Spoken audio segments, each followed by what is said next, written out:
Hello, and welcome back to Caves of Qud. So, we are doing the dreaded Golgatha. Here we are. Here it is. Here it's gonna be. So we do have cooking and gathering. I would like to cook a nice meal. Probably, I'd like to preserve some Hulk honey. Just one, for now. We'll get some more later. Honestly, maybe some salve injector as well. I haven't done too much salve injector, but I think it's a pretty good ingredient to cook with. So let's try that. Let's try that. Congealed salve, crimson musket muzzle. +4 strength, +12 to saves versus bleeding. I mean, sure, that's all right. I'll take it. It's the strength I'm really wanting. That's the part I care about. Okay, so eeny, meeny, miny, mo, this one. Okay, center. We're going in the center one. Also, let me know. You've you know, it's been a couple episodes since I got my numpad, and I have noticed it's maybe a little bit louder than my old one. I have installed some stealth rings. Get some stealth rings so you dampens the sound a little bit. So let me know if it's a little bit better. If you can hear my numpad clacking, then let me know and tell me if it's a problem. So we have the wonderful ability to never catch disease. We just leveled up. I actually really love that bionic liver all the way forever. I don't know. Ooh, we got fire traps, and I just caught a fire trap. Ouch. Okay, we already have to take our first med, and I didn't take any witchwood bark. Okay, we're okay.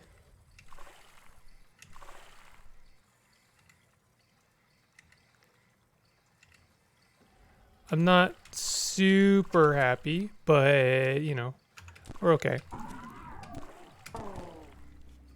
As long as we're not like dying. We are hurting. The nice thing about not worrying about disease is that I can like just hang out wherever. It's not really a problem. Also, we do have some. Do we have enough intelligence, I wonder, to do either scavenging or disassembling? Probably not. Oh, we do. We actually do. We have 300, so I think I will take scavenging and disassembling because we've been running into inventory problems as of late, and it would be nice. I would love to get trash divining as well, but you can't have everything. I mean, you can, but oh, we just got another snail shell. That reminds me, we will want to wear our other snail stuff. What is our other snail stuff? A snail encrusted shawl. Go ahead and equip that. And I don't even think it's going to cost us anything. So now our reputation with mollusks is now at -25. I thought it would be better than that. It's only -25. I thought we were going to be at least in the pluses. That's not good.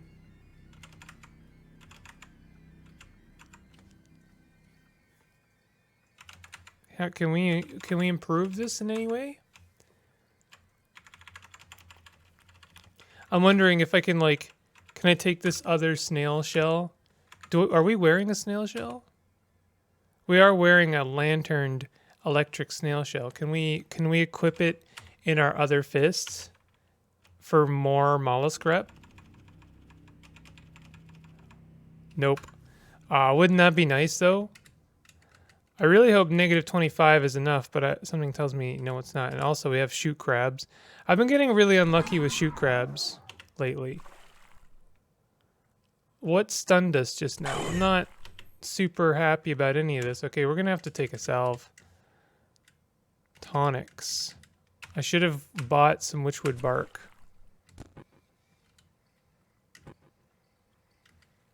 The soothing tingling fades. We got a Gersh or glow white. We're just kind of trying to dodge around stuff.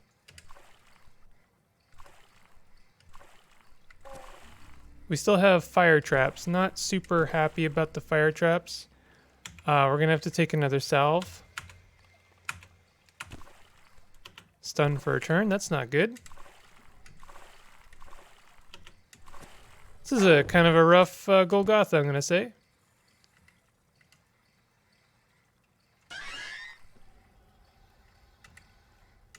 I was really hoping I could sprint past that one trap. Man, is it just me, or is this a really bad situation? Okay, we're going to have to take another salve. Pretty sure that saved our life just now.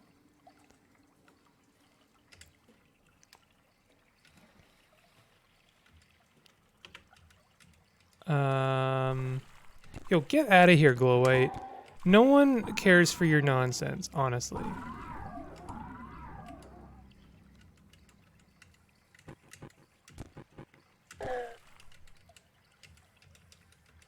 Hey, there's a door I've never seen before.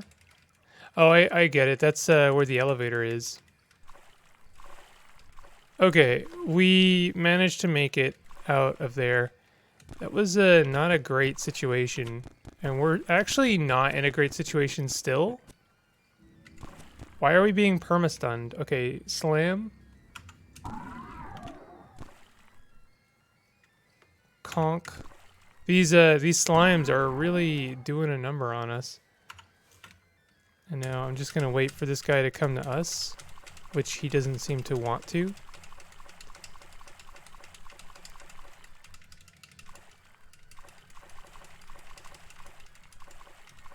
Spark tick.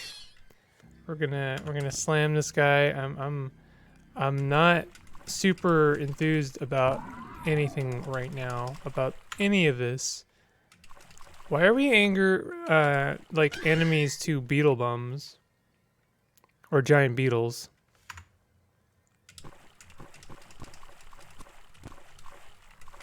Okay. So we should be able to rest up. Okay, we're good. We should be good. I don't think... Oh, there's a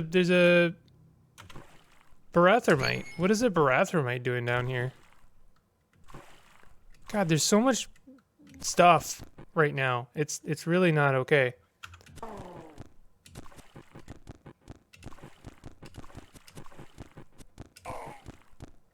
Okay, this slime is like really a problem. There's so much stuff. This is one of the roughest Golgathas I've had in a long time. I might have to take another salve. Like, it's getting to that point. This is like a 4-salve Golgatha. Okay, we're okay.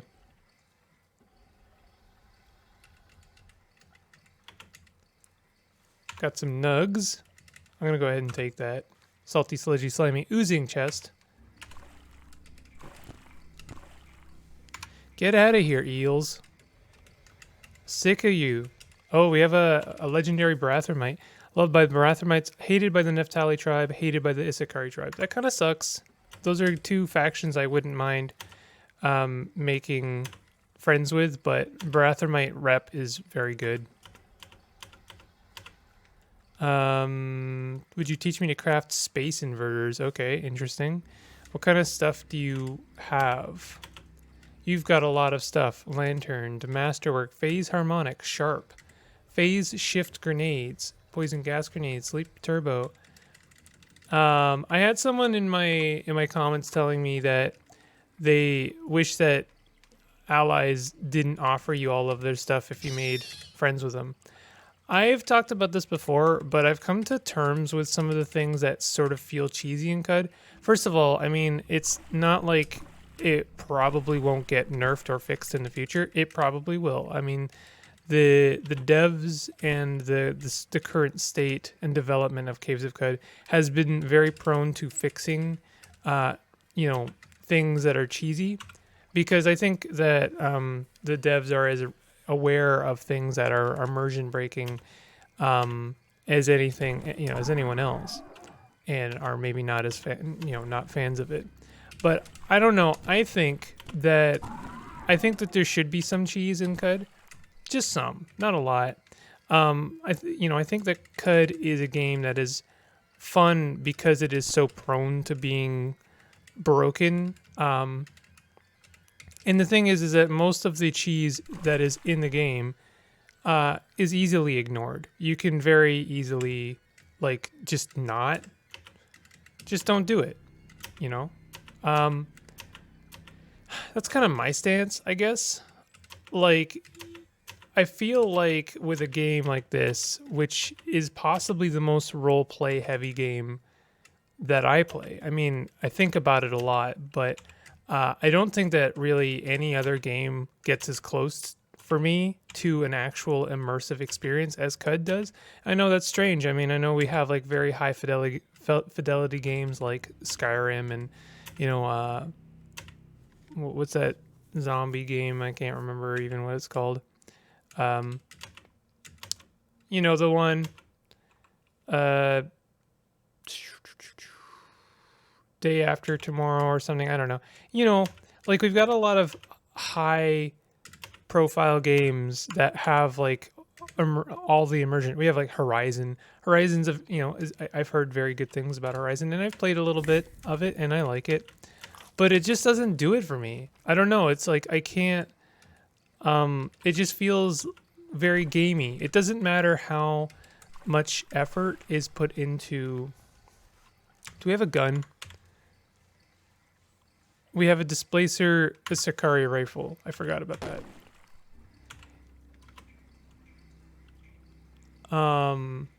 This isn't a gullfly. Something is shooting me with lasers.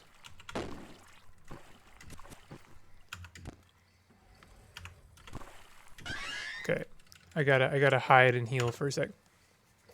It just doesn't matter how nice a game looks to me. Because at the end of the day, I sort of see through it a little bit. And this isn't I really don't want to give the wrong impression. I'm not putting myself on a high horse. But I really do kind of just see through the game mechanics, and eventually you play enough games and you understand why does the game want me to collect this resource? Why does it want me to go over here? The story rarely matters to me, very rarely. I'm very mechanics driven. For better or worse, this is honestly more of a curse than anything. So at the end of the day, it's well, why is this here? It's I feel like I'm being driven to something. It's you feel almost like a rat in a maze, and that's okay. Every game at the end of the day is kind of just a very elaborate labyrinth, and it's tricking the player into thinking that they have I guess choices to make. This is going to sound like determinism. I don't believe in determinism, but I think the games are a very good example of actual determinism, because the player wants to be given choice in what they do. And there's this log, and they don't seem to be angry with us. We have slime, right? Yeah, we do. We can actually make friends with this log. Is it actually happening? Oh my god, we've done it. I didn't check their reputation at all. We just lost 100 reputation with the Hindra Nabela. Oh, you are now disliked by the Hindra Nabela. Oh no. Your reputation with the villagers of Jopa decreased by 100. They are now indifferent to you. Oh my god. Okay, well, we're friends with the slog. I would love to have them join me. That would be fun. I'm gonna learn how to cook the cloaca surprise. How much reputation do I have with mollusks right now? Probably 100 and something, 125. We'd need another 100 and so to make true friends with the slog. Yeah, like you're really just kind of being led down a path, and a good game makes the player believe that they made the choice to go down certain paths and make certain choices, when at the end of the day those are the choices that the game wanted the player to make. And I believe this. I don't believe that there is a lot of choice to be had in games. And so I think this is one of the reasons that sandbox games took off so much, even though they don't really have a point, they don't really have a goal. It's because they're maybe some of the first games that don't feel like they're manipulating the player into anything. They're not telling the player what to do. They're not leading them down some kind of garden path. They're just like there, and you can find your own fun and you can make your own fun. Now, I have my own problems with sandbox games. I think that a good game tricks the player into thinking they have choice. I think true choice, like in a sandbox where you have literally nowhere to go, is not as interesting or not very compelling. So I guess when it comes to high fidelity games, I feel too often I'm led down a path and I can see the walls of the labyrinth very firmly and rigidly.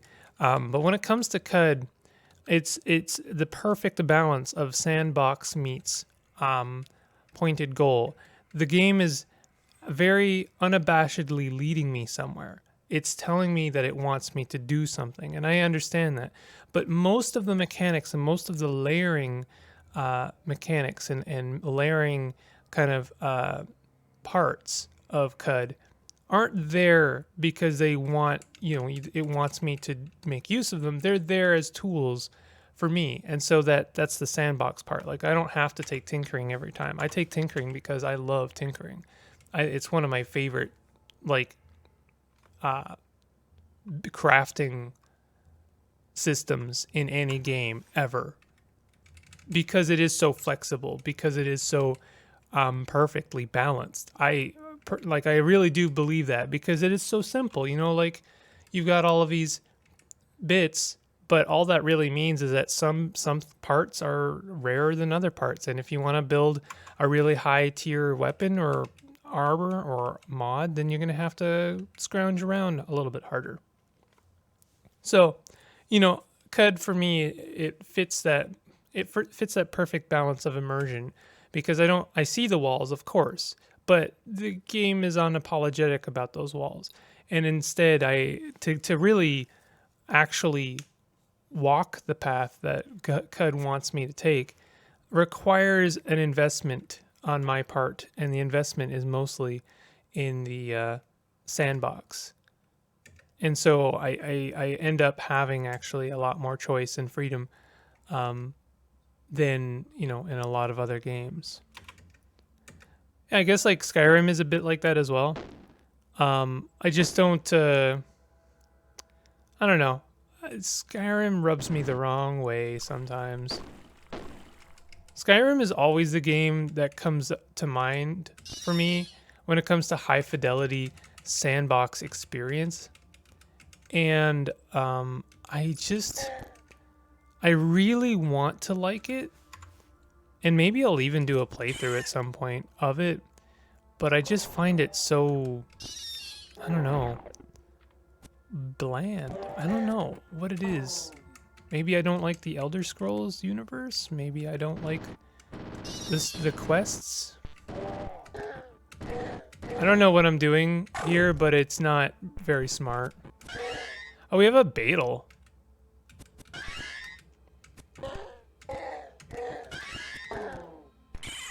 I'm not gonna do a review of Skyrim. There's a lot of things going on down here. Oh, we have Putrus Templar. Hello, Putrus Templar. Ow, why did you throw a grenade at me? I thought we were cool. How does one make the Klakoa surprise anyway? All right, tell me what you want, Beetle. 5 engraved items before me. I shall reward you with enhanced prowess. That is actually very doable. Very, very doable.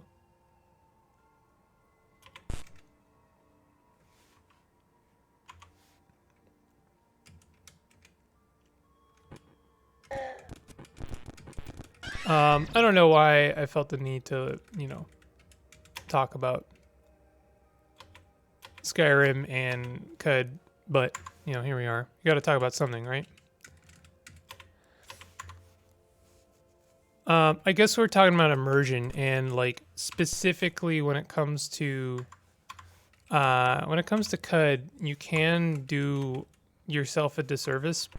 I guess like because there are so many ways to play it, you do end up bumping into things, quirky mechanics that maybe don't make sense, and they can upset the balance. I get that. I've bumped into it myself. You need only look at some of my previous series to see me, like, you know, struggle with the idea of balance versus immersion.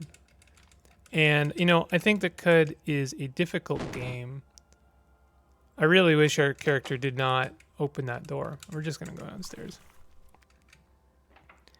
You know, I've made decisions like in the past, you know, like for instance, cutting off my own hooks for feet so that I regrow normal feet, and I've justified it in various ways.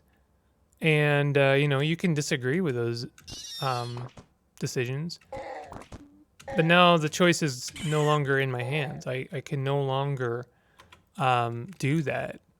I can't cut my feet off anymore. So I guess it's you know, therein lies maybe the difference between like subjective immersion and an objective like canon. I think maybe there's a butting of heads there a little bit when player choice, player freedom kind of disagrees with the balance or the canon of the world. Because, you know, like not a lot of stuff makes sense in Cud. It's a fantasy, it's a fiction. It's based on some weird 80s comic book logic, right?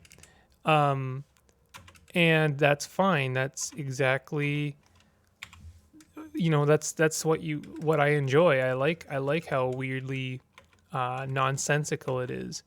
But then you get into weird arguments. You know, like I guess I've never been one who wanted to argue can Superman beat the Flash in a race? I think that's dumb. And in fact, you know, I for the most part I can't stand a lot of recent modern comics because most of the modern comics want to answer exactly that question in various forms. I don't care. That's dumb. Did you know, like could Dracula beat Frankenstein's monster in a duel? Who cares? That's stupid. Disliked by the seekers of the sightless way. Well, I'm gonna have to make peace with that. But I'm gonna complete the goal. We got a scoped carbine. I love that. Love that scoped carbine. We'll make friends with them. Get that Barathramite rep up. Get that rep up even more. We're at 500 reputation with the Barathramites. I don't want any of that. I guess I wanted to learn tinkering, but it's too late for that, isn't it? I swear, I feel like some of these these are new. These are like watering contraptions, and I don't remember them before. We have like you know, more and more animated tiles in Cud, and I'm like 100% here for it.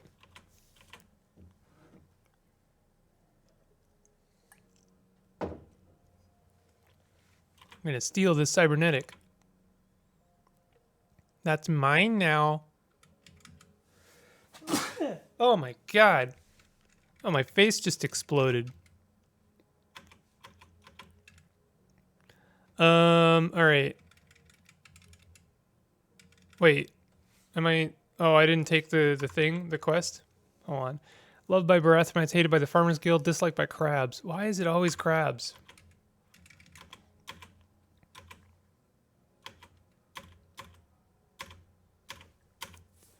So, I know the question of the day, when and or if are you going to make and cook the Krakoa surprise? Is that in the cards? Is that something we're going to do? And I don't know.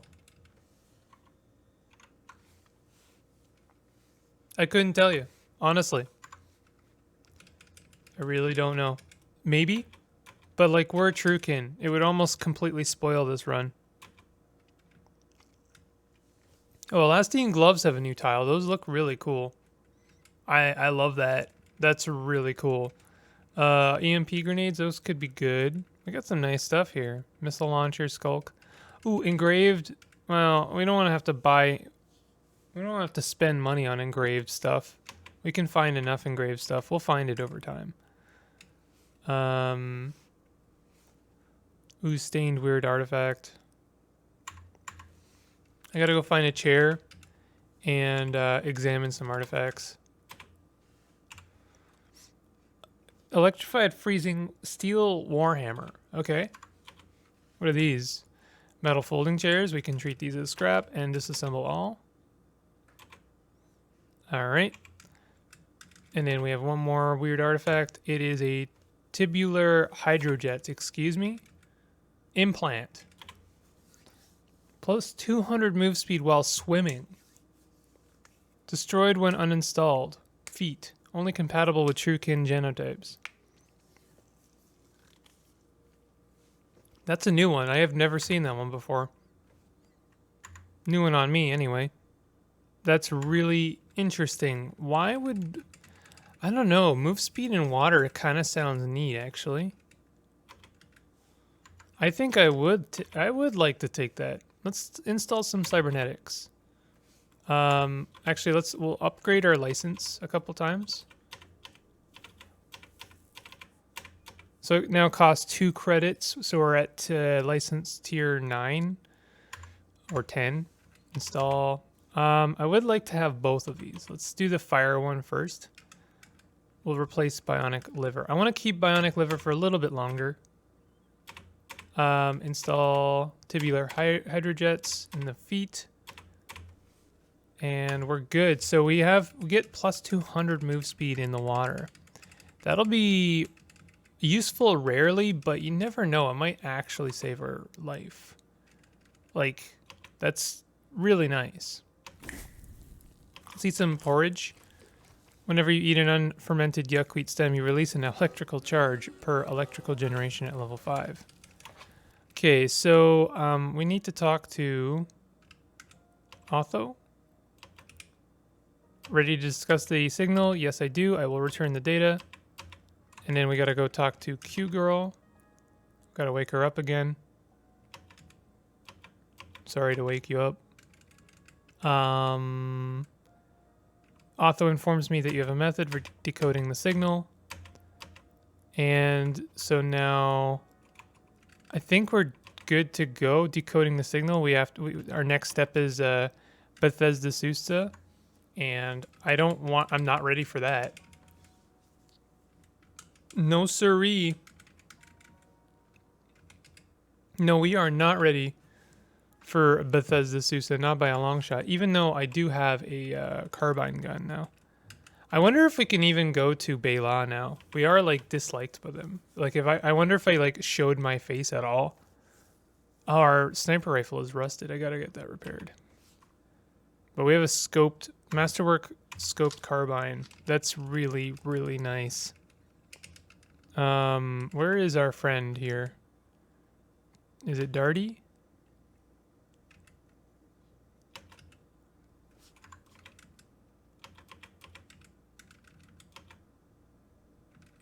Electrified. We couldn't really make use of that. I will buy this congealed Hulk honey. What does crushed grave moss do?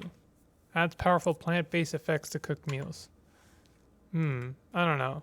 Shade oil. What does shade oil do? Phasing-based effects. Maybe. I do have a lot of books, and I wouldn't mind making use of those books. But I am still on this kick of like save the books until you are like ready to sell them. So not sell them, to use them. What is this concentrated gal beard gland paste? Powerful poison gas breathing effects to cooked meals. That could be kind of fun. I kind of completely forgot what I was doing, to be honest. We have a lot of stuff. And I do have to sell a lot of things. So maybe we just want to go to 6 Days Still. Maybe we want to go to Ezra. I know that's I'm not a huge fan of this trend, but like what else can we do? I guess I could go to 6 Days Stilt and buy some cybernetics.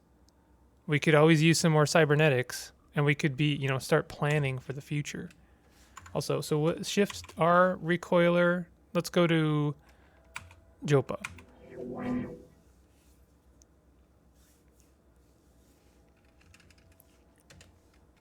All right. Actually, I mean, like, I guess we're done. That's a good episode. We beat Golgatha. I think that's good enough, right? That's pretty good. And I did, I would say, a pretty good job of Golgatha. Yeah.